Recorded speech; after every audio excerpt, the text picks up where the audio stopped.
మన రాష్ట్ర ముఖ్యమంత్రికి జనరల్ గా డాక్టరేట్లు పిహెచ్డీలు ఇస్తుంటారు. ఎవరైతే అద్భుతంగా రీసెర్చ్ చేసి బాగా పనిచేస్తే గౌరవ డాక్టరేట్ ఇస్తుంటారు, బాగా చదివితే పిహెచ్డీలు ఇస్తారు. ఈ అబద్ధాలు ఆడడంలో రాష్ట్ర ముఖ్యమంత్రి రేవంత్ రెడ్డికి డబుల్ పిహెచ్డీ ఇవ్వచ్చు, డాక్టరేట్ ఇవ్వచ్చు. అంటే అబద్ధాలను కూడా పట్టపగలు నిర్భయంగా మాట్లాడుతుంటాడు ఆయన, గోబల్స్ ప్రచారం చేస్తుంటాడు. సరే, ఒకసారి ఒకరిని మోసం చేయొచ్చు కానీ ఎప్పుడూ అందరినీ మోసం చేయలేవు అనే విషయాన్ని ఆయన గుర్తుపెట్టుకోవాలి.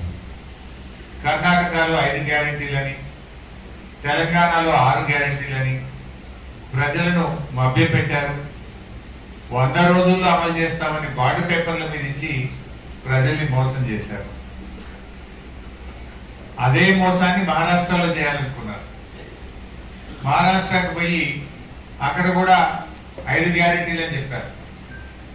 కానీ మహారాష్ట్రకు తెలంగాణకు బాగా అవినాభావ సంబంధం ఉంటుంది. మన బార్డర్ దాదాపు 1000 కిలోమీటర్ల బార్డర్, తెలంగాణకు మహారాష్ట్రకు 1000 కిలోమీటర్ల బార్డర్ ఉంటుంది ఆల్మోస్ట్. అంతేకాకుండా చాలా మంది తెలంగాణ ప్రజలు మహారాష్ట్రలో ఉంటారు, మహారాష్ట్ర ప్రజలు తెలంగాణలో ఉంటారు. ఎక్కడ కూడా హైదరాబాద్ మహారాష్ట్ర అని, హైదరాబాద్ రాష్ట్రంలో భాగంగా ఉండే మహారాష్ట్ర కూడా ఉంటుంది. అందువల్ల అక్కడ చాలా మోసం చేసే ప్రయత్నం చేసింది. ఏమని? మహిళలకు 3000 ఇస్తామని, రైతులకు రుణమాఫీ చేస్తామని, ఇలా అనేక రకమైన హామీలు మహారాష్ట్రలో ఇచ్చారు. ఇంకా మన మంత్రి గారు, మన మంత్రులు, మన ముఖ్యమంత్రి కూడా వేడ ప్రచారం చేసింది. వీళ్ళని చూడగానే తెలంగాణలో ఎగబెట్టి అనిపించినాయి మహారాష్ట్ర ప్రజలకు. తెలంగాణలో రుణమాఫీ కాలేదు, వీడొచ్చి అబద్ధాలు చెప్తున్నారు, మమ్మల్ని కూడా మోసం చేస్తారు. తెలంగాణలో మహిళలకు 2500 ఇస్తామని మోసం చేసిండ్రు, వీళ్ళు ఇక్కడ 3000 ఇస్తామని మోసం చేస్తుందని ఈ రేవంత్ రెడ్డి, ఉత్తమ్ కుమార్ రెడ్డి, కోమటిరెడ్డి గారు వీళ్ళందరూ ప్రచారానికి పోయింది. మేమంతా తెలంగాణలో ఎగబెట్టాం, తెలంగాణలో మోసం చేసినాం, మీకు కూడా చేస్తామని చెప్పడానికి పోయింది. మహారాష్ట్ర ప్రజలు ఈ 6 గ్యారెంటీల మోసాల్ని గ్రహించింది కనుకనే కాంగ్రెస్ పార్టీకి గుణపాఠం చెప్పింది. అయిందా రుణమాఫీ? 101 దేవుళ్ళ మీద ఒట్టు పెట్టి రుణమాఫీ విషయంలో రైతుల్ని మోసం చేసిన వ్యక్తి మన రాష్ట్ర ముఖ్యమంత్రి రేవంత్ రెడ్డి గారు. ఇంకా తెలంగాణలో మోసం చేసిన జాలరు మహారాష్ట్ర ప్రజల్ని కూడా మోసం చేస్తామని అలా ప్రచారం చేయబోయింది. వాళ్ళన్ని గ్రహించింది. ఇక్కడ మహిళలకు 2500 రాలేదు, వృద్ధులకు 4000 పెన్షన్ రాలేదు, రైతు భరోసా 1500 రాలేదు, రుణమాఫీ జరగలేదు, బోనస్ బోగస్ అయిపోయింది, తులం బంగారం అందలేదు. అన్ని విషయాలు అర్థమైనాయి కనుకనే మహారాష్ట్రలో కాంగ్రెస్ పార్టీ గుణపాఠం చెప్పింది. సో ఇప్పటికైనా రేవంత్ రెడ్డి గారు, కాంగ్రెస్ నాయకులు కళ్ళు తెరుగుంది, బుద్ధి తెచ్చుకొని మీరు 100 రోజుల్లో అమలు చేస్తామన్న 6 గ్యారెంటీలు వెంటనే అమలు చేయాలని చెప్పి బీఆర్ఎస్ పార్టీ డిమాండ్ చేస్తుంది. ఎందుకంటే మీరు మోసం చేసింది, బాండ్ పేపర్ల మీద రాసిచ్చి మోసం చేసింది, దేవుళ్ళ మీద ఒట్లు పెట్టి మోసం చేసింది. సో కర్ణాటక ఓటమి తర్వాతనైనా మోసాలు మానండి, ప్రజలకిచ్చిన హామీలు అమలు చేయమని బీఆర్ఎస్ పార్టీ డిమాండ్ చేస్తా ఉంది. మీ 7వ గ్యారెంటీ ప్రజాస్వామ్యం అసలు లేదు. ఈ రాష్ట్రంలో ప్రజాస్వామ్యం ఖూనీ అయిపోయింది. లగిచర్లకు కనీసం మహిళా సంఘాలు, నిజ నిర్ధారణ సంఘాలు, లోకల్ ఎంపీ, బీఆర్ఎస్ నాయకులు, ప్రతిపక్ష నాయకుడు మధుసూదనాచారి గారు పోతే కూడా పోకుండా మీరు ఆపుతా ఉన్నారు. అంటే ప్రజాస్వామ్యం లేకుండా అయిపోయింది రాష్ట్రం. అంతేందుకు మన హుజురాబాద్ లో కేసీఆర్ గారు దళిత బంధు పథకం లాంచ్ చేశారు. మనము 18,500 కుటుంబాలకు దళిత బంధు ఇచ్చారు కేసీఆర్ గారు. అందులో కొంతమందికి సెకండ్ ఇన్స్టాల్మెంట్ రావాలి, డబ్బు కూడా విడుదలైంది. కలెక్టర్ దగ్గర డబ్బులు అకౌంట్ లో ఉన్నాయి, డబ్బులు అవి వాడుకోవడానికి అవకాశం ఇవ్వమంటే దళితులని చూడకుండా లాఠీ చార్జ్ చేయడం, దళిత మహిళల మీద కూడా కేసు పెట్టడం, మా ఎమ్మెల్యే కౌశిక్ రెడ్డి గారి మీద దాడి చేసి ఆయనను ప్రాణాపాయం, ఆల్మోస్ట్ అసలు ఏమైనా జరిగిందా అన్నంత ఆందోళన కలిగింది మాకు. సో అంత ఆ రకమైనటువంటి అరాచకాలకు పాల్పడతా ఉంటారు. కొత్త పథకాలు దేవుడెరుగు, ఆల్రెడీ కేసీఆర్ గారు ఇచ్చిన దళిత బంధు వాళ్ళ అకౌంట్లలో పడ్డ డబ్బులు, విడుదలైన డబ్బులు వాడుకోవడానికి కూడా అనుమతి ఇవ్వకుండా మేమేమో దళిత పక్షపాత పార్టీ అంటే ఇదేనా? నేను అడుగుతున్న బట్టి విక్రమార్క గారిని, మీరు ఆర్థిక మంత్రిగా ఉప ముఖ్యమంత్రిగా ఉన్నటువంటి మీరు దళితులకు చేసే మేలు ఇదేనా నేను అడుగుతా ఉన్నా. మీ నియోజకవర్గం మధ్యలో కూడా ఒక మండలానికి పూర్తిగా ఇచ్చారు, చింతకాని మండలానికి. నేను మొన్న చింతకాని మండలం పోతే అక్కడ కూడా కొన్ని పెండింగ్ లో ఉన్నాయి సార్, పడ్డ డబ్బులు మమ్మల్ని వాడుకొని ఇస్తలేరు అంటున్నారు. అది చింతకాని అయినా, అది జమ్మికుంట అయినా, హుజురాబాద్ అయినా, రాష్ట్రంలో ఎక్కడైనా సరే ఆల్రెడీ విడుదలైన దళిత బంధు పథకాన్ని వెంటనే ఆ దళిత కుటుంబాలకు అందజేయాలి, వారికి అన్యాయం చేయొద్దని చెప్పి కూడా బీఆర్ఎస్ పార్టీ పక్షాన మేము డిమాండ్ చేస్తా ఉన్నాం. ఇంకా ముఖ్యమంత్రి గారు నిన్న మీరు చూశారు, ఆయన నియోజకవర్గం లగిచెర్లలో అది ఫార్మాసిటీ కాదు, అది ఇండస్ట్రియల్ ఎస్టేట్ అని మాట మార్చాడు. అబద్ధమాటకు సిగ్గుండాలి. నువ్వు ఇచ్చిన గెజిట్ నోటిఫికేషన్లు ఏముంది? జూలై 2024 19 జూలై 2024 నాడు లగిచెర్ల ప్రాంతంలో ఫార్మాసిటీ ఏర్పాటు చేస్తూ నీ ప్రభుత్వం గెజిట్ ఇచ్చింది. నువ్వేమో ప్రజలు తిరగబడితే ఇప్పుడు మెల్లగా మాట మార్చి లేలే అది ఇండస్ట్రియల్ ఎస్టేట్ అని మాట్లాడుతున్నావు. నువ్వు చూసుకో ఒకసారి, నువ్వు ఇచ్చిన గెజిట్ 19 జూలై 2024 నాడు ఫార్మాసిటీ ఏర్పాటు చేస్తున్నట్టు నువ్వు గెజిట్ ఇచ్చినావు. సరే, నిజాన్ని నిర్భయంగా ఒప్పుకో, తప్పైంది, నేను ఫార్మాసిటీకే ఇచ్చిన, నేను పొరపాటు చేసిన, ఆ ఫార్మాసిటీ గెజిట్ ను విత్డ్రా చేసుకుంటున్నా అని చెప్పి విత్డ్రా చేసుకో. తప్పును బహిరంగంగా ఒప్పుకుంటే ప్రజలు క్షమిస్తారు, బుకాయిస్తే ప్రజలు క్షమించరు. నువ్వు బుకాయించే ప్రయత్నం చేస్తున్నావు. 19 జూలై 2024 నాడు ఫార్మాసిటీ ఏర్పాటు చేస్తూ నువ్వు గెజిట్ నోటిఫికేషన్ ఇచ్చినావు. దాన్ని రద్దు చేయి, ఫస్ట్ దాన్ని విత్డ్రా చేసుకో. అది ఇండస్ట్రియల్ ఎస్టేట్ గా మళ్ళీ కొత్త గెజిట్ నోటిఫికేషన్ ఇస్తేనే అది ప్రజలు నమ్మేటువంటి అవకాశం ఉంటుంది. అయినా అక్కడ ప్రజలు ఏమంటున్నారు? అసలు నీ నియోజకవర్గంలో నేను ఓటేసి గెలిపించే ప్రజలతో మాట్లాడడానికి నీకు ఎందుకు అంత భయం? వెళ్ళు, ఆ గ్రామానికి వెళ్ళు, ఆ ప్రజలతో కూర్చో, ఆ ప్రజలతో కూర్చొని మాట్లాడు. పోలీసులు హంగు ఆర్భాటాలు లేకుండా ఆ ప్రజల దగ్గరికి వెళ్ళు, ఆ ప్రజలతో కూర్చొని మాట్లాడి వాళ్ళ సమస్యని పరిష్కరించు. కానీ పోలీసులను ఉపయోగించు, అక్రమ కేసులు పెట్టో నువ్వు బెదిరిస్తే నడవు. ఏమంటే కుట్రదారు, అసలు కుట్రదారుని నువ్వు. ఫార్మాసిటీ పెట్టి వాళ్ళ ఇండస్ట్రియల్ ఎస్టేట్ అని మాట మార్చిన కుట్రదారుని నువ్వు. నిజానికి ఇవాళ నువ్వు తప్పు చేసినావు. ఒక ఎమ్మెల్యేగా నువ్వు వాళ్ళ దగ్గరికి వెళ్ళి మాట్లాడాలి, వాళ్ళతో చర్చించాలి. ఇలా వాళ్ళకి ఏమంటున్నావు? నువ్వు తొండలు గుడ్లు పెట్టేనన్నావు. అక్కడ మహిళలు పిల్లలు వెళ్ళి బ్రహ్మాండమైన పచ్చటి పొలాలు చూపిస్తున్నారు. అంటే నీకు అవగాహన లేదా? ప్రజల్ని తక్కువ అంచనా వేసి అబద్ధాలు ఆడుతున్నావా? నీ నియోజకవర్గంలో అది ఏం పట్టబడుతుందో కూడా నీకు అవగాహన లేదా? తొండలు గుడ్లు పెట్టే నువ్వు మాట్లాడితే పచ్చడి పొలాలు వాళ్ళు చూపిస్తున్నారు. ఈ రకంగా నువ్వు అబద్ధాలు మాట్లాడడంలో నువ్వు డాక్టరేట్ పొందాలి. ఏదైనా అబద్ధాలకు ఒక యూనివర్సిటీ ఉంటే ఫస్ట్ డాక్టరేట్ రేవంత్ రెడ్డికే వస్తుంది. ఏం మాట్లాడి మొన్నటిదాకా కాళేశ్వరం ప్రాజెక్టు కూలిపోయింది, 1,00,000 కోట్లు వృధా అయిపోయినాయి అని గోబల్స్ ప్రచారం చేశారు. గోరంతలు కొండంతలు చేసి ప్రచారం చేశారు. నిన్న మొన్న ఏం మాట్లాడుతుండు? నిన్న మాట్లాడుతుండ ఆయన కాళేశ్వరం నుంచి 20 టీఎంసీల నీళ్లు హైదరాబాద్ మంచినీళ్ళకి తీసుకుపోదాం, డిసెంబర్ 1st వీక్ లో టెండర్లు పిలవాలంటూ. మరి కాళేశ్వరం కూలేపాయి, 20 టీఎంసీల నీళ్లు హైదరాబాద్ తీసుకుపోతా అంటున్నావు రేవంత్ రెడ్డి. మొన్నదాకా కాళేశ్వరం కూలేపోయింది, మొత్తం 1,00,000 కోట్లు నీళ్ళలో గంగలు కలిసినాయి అన్నావు. నిన్నేమంటుండు? కాళేశ్వరంలో అంతర్భాగమైన మల్లన్న సాగర్ నుంచి, కొండపోచమ్మ సాగర్ నుంచి 20 టీఎంసీల నీళ్లు హైదరాబాద్ మంచినీళ్ళకి తీసుకుపోదాం, తొందరగా ఎస్టిమేట్ ఫైనల్ చేయండి, వారం రోజుల లోపల టెండర్ పిలవాలంటుంది. వారం రోజులే. మరి కాళేశ్వరం కూలేకపోతే 20 టీఎంసీల నీళ్లు హైదరాబాద్కి అడికెళ్ళి వస్తున్నాయి. కాళేశ్వరం నుంచి నువ్వు ఎట్లా టెండర్ పిలుస్తున్నావో నేను అడుగుతున్నా. మొన్న ఒక మంత్రి మా సిద్దిపేట జిల్లాకు వచ్చింది పోయిన ఎండాకాలంలో. మన మల్లన్న సాగర్ ప్రాజెక్టు, రంగనాయక సాగర్ ప్రాజెక్ట్ దగ్గర పోయి గేట్లు ఎత్తి 1,00,000 ఎకరాలకు నీళ్లు విడుదల చేస్తున్నామని ఒక మంత్రి మాట్లాడారు. మరి కూలిపోయిందండి రేవంత్ రెడ్డి అంటాడు. ఒక మంత్రి గారు వచ్చేమో కాళేశ్వరంలో భాగంగా రంగనాయక సాగర్, మల్లన్న సాగర్ నుంచి ఈ వేసవి కాలంలో 2వ పంటకు 1,00,000 ఎకరాలకు నీళ్లు విడుదల చేస్తున్నా అని ఒక మంత్రి గారు చెప్పారు. వ్యవసాయ మంత్రి మొన్న ఢిల్లీకి పోయి ఒక ఈ వ్యవసాయానికి సంబంధించినటువంటి సదస్సులో పాల్గొని గత 10 సంవత్సరాల్లో మా తెలంగాణ రాష్ట్రం అన్నపూర్ణగా ఎదిగింది, గత 10 ఏళ్లలో తెలంగాణలో ధాన్యం ఉత్పత్తులు బాగా పెరిగినాయని చెప్పిండు. వ్యవసాయ మంత్రి ఏమో 10 ఏళ్లలో తెలంగాణ అన్నపూర్ణ అయిందంటారు. ఇంకో మంత్రి ఏమో 1,00,000 ఎకరాలకు రంగనాయక సాగర్ మల్లన్న సాగర్కి నీళ్లు విడుదల చేస్తున్నాని మల్లన్న సాగర్ గేట్లెత్తి రంగనాయక సాగర్ గేట్లెత్తి నీళ్లు విడుదల చేసి నీళ్లు ఇస్తున్నా అంటారు. ఇక రేవంత్ రెడ్డి ఏమో కాళేశ్వరంలో భాగంగా ఉన్న మల్లన్న సాగర్ కొండపోచమ్మ సాగర్ నుంచి 20 టీఎంసీలు హైదరాబాద్ కు మంచినీళ్లు తీసుకుపోతా అంటారు.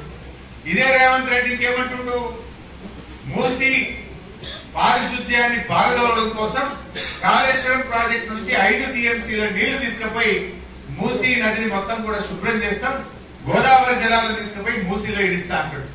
మరి కాళేశ్వరం కూలేపోతే మూసీకి 5 టీఎంసీల నీళ్లు ఆడిపోతాయి. కాళేశ్వరం కూలేపోతే హైదరాబాద్ నగరానికి 20 టీఎంసీల మంచినీళ్లు ఆడికెళ్ళిపోతున్నాయి. కాళేశ్వరం కూలేపోతే మీ మంత్రి గారు రంగనాయక సాగర్ మల్లన్న సాగర్ నుంచి 1,00,000 ఎకరాలకు నీళ్లు ఇస్తా అని ఎట్లా చెప్తున్నాం అంటే దీన్ని బట్టి ఏమర్థమవుతుంది? అయితే కాళేశ్వరం కూలిపోవడం అబద్ధం, రేవంత్ రెడ్డి అన్ని గోబల్స్ చెప్పిండు, అబద్ధాలు ఆడిండు అనేటువంటి విషయం అర్థమవుతుంది. ఏది నిజం ఏది అబద్ధం ఇప్పుడు ప్రజలకు అర్థమైతే లేదా? నిజం నిలకడమే తెలుస్తుంది అన్నట్టు కాళేశ్వరంలో కేవలం 29 కాంపోనెంట్లలో ఒక కాంపోనెంట్ లో 2 పిల్లర్లు మాత్రమే పోయి 29 కాంపోనెంట్లలో మేడిగడ్డ అనేది ఒక కాంపోనెంట్. ఆ మేడిగడ్డలో 156 పియర్స్ ఉంటే అందులో కేవలం 2 పియర్స్ మాత్రమే పోయినాయి. దానికి నువ్వు గోరంతలు కొండంతలు ప్రచారం చేసి గ్లోబల్స్ ప్రచారం చేసినావు. ఇలా మల్లన్న సాగర్ ఇంటాక్ట్ ఉంది, రంగనాయక సాగర్ ఇంటాక్ట్ ఉంది. ఇప్పుడు యాసంగి పంటకు అన్నపూర్ణ నుంచి మిడ్మానేర్ నుంచి ఇవన్నీ పారే నీళ్లు కాళేశ్వరంలో భాగం కాదు. రేపు యాసంగి పంటకు నీళ్లు ఇయ్యమా? ఈ రకంగా అబద్ధాలు మాట్లాడతారు. ఇవాళ సగం తెలంగాణకు మంచినీళ్లు కూడా కాళేశ్వరంలో భాగంగానే పోతా ఉన్నాయి, సాగునీరు కూడా పోతా ఉంది. ఎస్ఆర్ఎస్పి స్టేజ్ 2 కూడా 3-4 పంటలకు కాళేశ్వరంలో భాగంగానే నీళ్లు ఇచ్చాం. అంటే రేవంత్ రెడ్డి ఎంతసేపు అబద్ధాలు. నువ్వు ప్రతిపక్షంలో ఉన్నప్పుడు అంటే మోసం చేసినావు, ఇవాళ అధికారంలో అబద్ధం ఆడిన ప్రజలు నమ్మే పరిస్థితి లేదు. ఇవాళ నీ రంగు బయటపడ్డది, నిజాలు ప్రజలకు అర్థమైతా ఉంటాయి, అన్ని విషయాలు కూడా ప్రజలకు అర్థమవుతుంది. ఇలా ఏది నిజం అనేది ప్రజలకు అర్థమైంది కదా. కాళేశ్వరం కూలేకపోతే మూసీకి కాళేశ్వరం నీళ్ళు ఎట్లా పోతాయి? కాళేశ్వరం కూలేకపోతే హైదరాబాద్ 20 టీఎంసీల మంచినీళ్ళు ఎట్లా పోతాయి? కాళేశ్వరం కూలేకపోతే నువ్వు ఈ 1,00,000 ఎకరాలకు మన కాలువల కింద నీళ్ళు ఎట్లా ఇచ్చే ప్రయత్నం చేస్తున్నావు? ఇవన్నీ కూడా గోబల్స్ అనేటువంటివి అబద్ధాలు ప్రచారం చేస్తున్నారు. నిన్ననే ఆయన రివ్యూ చేసి వారం లోపల టెండర్లు పిలువండి హైదరాబాద్ మంచినీళ్ళకి అంటుండే. ఎక్కడి నుంచి? కాళేశ్వరం, మల్లన్న సాగర్ నుంచి, కొండపోచమ్మ సాగర్ నుంచి. ఇవన్నీ కూడా గోబల్స్ ప్రచారానికి ఆయన పాల్పడుతున్నటువంటి విషయం మనకు చాలా స్పష్టంగా అర్థమైంది. మిషన్ భగీరథ మీద కూడా అట్లే మాట్లాడారు. ఏమని? మిషన్ భగీరథ మొత్తం ఫెయిల్ అయిపోయిందని, మిషన్ భగీరథలో అసలు నీళ్లే రావడం లేదు అని మాట్లాడారు. కానీ ఢిల్లీలో పార్లమెంట్ లో కేంద్ర ప్రభుత్వం చెప్పింది ప్రతి ఇంటికి త్రాగునీరు ఇచ్చినటువంటి రాష్ట్రం తెలంగాణ రాష్ట్రం, ఫ్లోరైడ్ రహిత రాష్ట్రం తెలంగాణ రాష్ట్రం. స్వయంగా ప్రధానమంత్రి ఒక దశలో పార్లమెంట్ లోనే మెచ్చుకున్నాడు. కేసీఆర్ ఎప్పుడు వచ్చినా మంచినీళ్ల గురించి సాగునీరు గురించి అడుగుతాడు తప్ప నన్ను ఏం అడగడు అనే విషయాన్ని లోక్సభలో ప్రధానమంత్రి గారే చెప్పింది ఒక సందర్భంలో. దీన్ని బట్టి ఇలా మిషన్ భగీరథ విషయంలో కూడా మీరు మోసమే చేసింది, అబద్ధాలు ఆడింది. కేసీఆర్ ప్రతి ఇంటికి మిషన్ భగీరథతో నీళ్లు ఇచ్చింది. నిన్న ముఖ్యమంత్రి అంటుండు మిషన్ భగీరథ ఇంజనీర్లను కూడా భాగస్వామ్యం చేసి మిషన్ భగీరథ లాగా 20 టీఎంసీలు హైదరాబాద్ కు నీళ్లు తీసుకొని పోండి అంటాడు. నువ్వు మొన్నటిదాకా ఏం మాట్లాడినావు? మిషన్ భగీరథ ఫెయిల్ అన్నావు, కాళేశ్వరం కూలిపోయిందన్నావు, ఇప్పుడేమో ఆ కాళేశ్వరమే మంచి ముద్ద అంటున్నావు. ఇప్పుడేమో ఆ మిషన్ భగీరథనే మంచిగుంది, దాని లెక్క హైదరాబాద్ నీళ్లు తీసుకుపోతున్నావు. అంటే ఈ ముఖ్యమంత్రి అబద్ధాల ముఖ్యమంత్రి, ఊటకో మాట మాట్లాడతాడు. దేవుళ్ళ మీదనే ఒట్టు పెట్టి మోసం చేసేవాడికి ఏం చేయడు చెప్పు? దేవుడినే మోసం చేసిన నువ్వు ప్రజల్ని మోసం చేయవా? నీకు అబద్ధాలు లెక్కనా? అందుకే నీకు డాక్టరేట్ ఇవ్వాలని చెప్పి కూడా మేము రికమెండ్ చేస్తున్నాం. ఈ మధ్య కాంగ్రెస్ లో ప్రచారం చేస్తున్నాం. ఈసారి 1,61,00,000 మెట్రిక్ టన్నుల వడ్లు పడినాయి. ఇదంతా మా ఘనత, మా కాంగ్రెస్ పార్టీ గొప్పతనం అని మాట్లాడుతున్నారు. చెప్పుకోవడానికైనా సిగ్గు ఉండాలి. ఈ రాష్ట్రాన్ని పాలించింది 50 ఏళ్ళు కాంగ్రెస్ పార్టీ, 16 ఏళ్ళు తెలుగుదేశం పార్టీ. ఈ రేవంత్ రెడ్డి అంటే ఆయన ఇప్పుడు ఉన్నది కాంగ్రెస్, నిన్నటిదాకా ఉన్నది తెలుగుదేశం, రెండు పార్టీలే కదా. 50 ఏళ్ళు ఆ పార్టీ, 16 ఏళ్ళు ఈ పార్టీ ఉంటే 2014లో బీఆర్ఎస్ ప్రభుత్వం అధికారంలోకి వచ్చినాడు. ఈ రాష్ట్రంలో పండిన వడ్లు 30 లక్షల మెట్రిక్ టన్నులు, కేవలం 30 లక్షల మెట్రిక్ టన్నులు. కేసీఆర్ దిగిపోయినాడు పండిన ఎంత? 1,54,00,000 మెట్రిక్ టన్నులు. ఒక పంటకే చెప్తున్నాయి. 30 లక్షలు ఎక్కడ, 1,54,00,000 ఎక్కడ? మరి 56 ఏళ్ళు మీరు పాలిస్తే 30 లక్షల మెట్రిక్ టన్నుల వడ్లే ఎందుకు పండినాయి? ఎందుకు 30 లక్షలు మీరు దాటలేదు? 50 ఏళ్ల కాంగ్రెస్, 16 ఏళ్ల తెలుగుదేశం ఇద్దరు కలిపితే కూడా 30 లక్షలు దాటకపోతుంది కదా.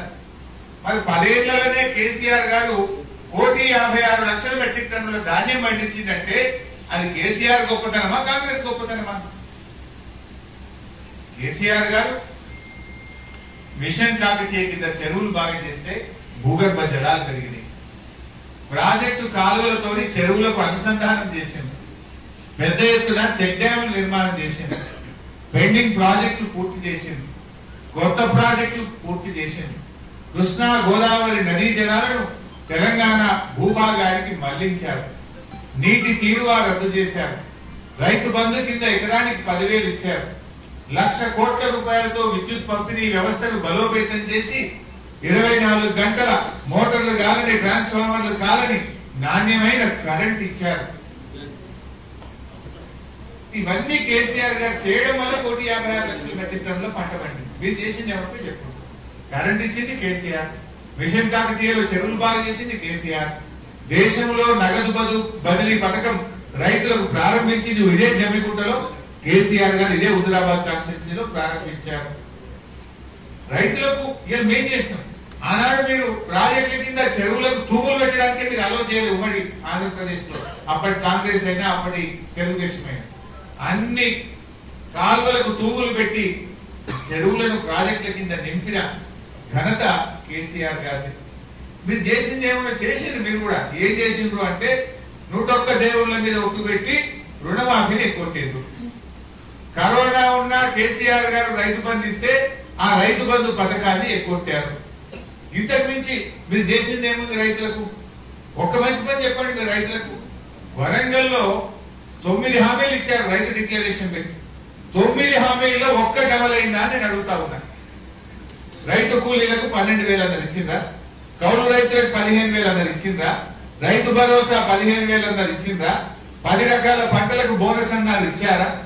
రుణమాఫీ మొదటి సంతకం మొదటి రోజే రుణమాఫీ చేస్తామన్నారు, చేశారా? అసలు రైతులకు ఇచ్చిన 9 హామీల్లో ఒక్క హామీ అమలైందా నేను అడుగుతున్నా. ఇంకా ఈ ఘనతకు ముఖ్యమంత్రి గారు మహబూబ్ నగర్ లో వీళ్ళు ఏడాదైన సందర్భంగా 3 రోజుల పాటు రైతు వారోత్సవాలు జరుపుతారట. ఏం చెప్తావు రైతు వారోత్సవాలు?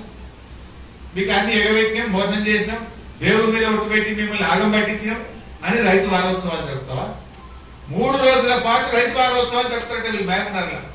వీళ్ళు ఏడాది పాలన గొప్పగా చేసినట్టు రైతులకు ఏం చేసింది? మార్కెట్ లో పోతే వడ్లు కొనే దిక్కు లేదు, పత్తి కొనే దిక్కు లేదు. మొన్న నేను ఖమ్మం పోతే 6,500కి మించి ఏ ఒక్క రైతుకు కూడా వాళ్ళకి పత్తికి డబ్బులు రావడం లేదు. 7,520 మద్దతు ధర ఉంటే యావరేజ్ ఖమ్మం మార్కెట్ లో పత్తి రైతులకు లభించింది కేవలం 6,500. అంటే క్వింటల్ పత్తి మీద ప్రతి రైతు 1,000 రూపాయలు నష్టపోయింది. నువ్వు చెప్పిందేమో 500 బోనస్, జరిగిందేమో 1,000 రూపాయలు తుట్టి. 1,500 రూపాయలు ఒక క్వింటల్ మీద పత్తి రైతులకు నువ్వు మోసం చేసినావు. వరి ధాన్యం 1,600కి 1,700కి అమ్ముకుంటున్నారు, 1,800కి అమ్ముకున్నారు బయట.